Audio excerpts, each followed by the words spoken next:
ribut-ribut tentang KUHP baru nih guys. Yang kontroversi lagi adalah pasal tentang pidana mati.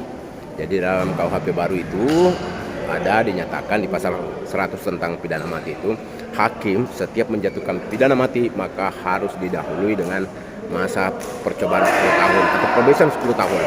Jika kemudian dalam 10 tahun itu terpidana mati berkelakuan baik, maka hukumannya bisa dirubah menjadi seumur hidup. Nah, ini mendapat tanggapan cukup keras dari Hotman. Jadi gini guys,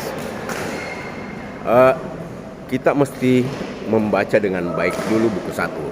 Dalam buku 1 ada dicantumkan tentang tujuan dari pemidanaan. Tujuan dari pemidanaan itu adalah ingin memasyarakatkan kembali terpidana dengan didahului pembinaan di lapas itu maksudnya.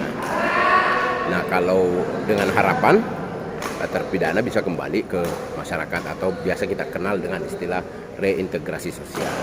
Nah, pertanyaannya kemudian adalah bagaimana melakukan reintegrasi sosial jika terpidananya sudah mati?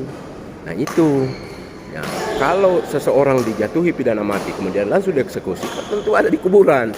Bagaimana dilakukan reintegrasi itu? Nah, oleh karena itu pembuat undang-undang memikirkan itu. Oleh karena itu dicantuminlah bahwa setiap pidana mati harus didahului masa probation selama 10 tahun. Kalau berkelakuan baik maka pidana matinya itu bisa berubah menjadi seumur hidup. Itu satu. Yang kedua, kalau kita baca dengan baik pasal 100 itu, di bawahnya itu, ayat di bawahnya ada yang dinyatakan bahwa perubahan dari pidana mati ke seumur hidup itu harus melalui keputusan presiden. Itu dengan terlebih dahulu meminta pertimbangan Mahkamah Agung. Jadi cukup ketat. Tidak serta-merta setiap orang yang terpidana mati berkelakuan baik kemudian langsung berubah hukumannya menjadi seumur hidup. Tidak, harus harus melalui keputusan presiden dengan terlebih dahulu meminta pertimbangan dari Mahkamah Agung. Jadi agak agak kecil kemungkinan untuk disalahgunakan guys. Itu guys. Itu makanya perlu kita membaca dengan seksama, cermat dan memahami buku 1 sebelum kita menanggapi pasal demi pasal dari KUHP baru itu.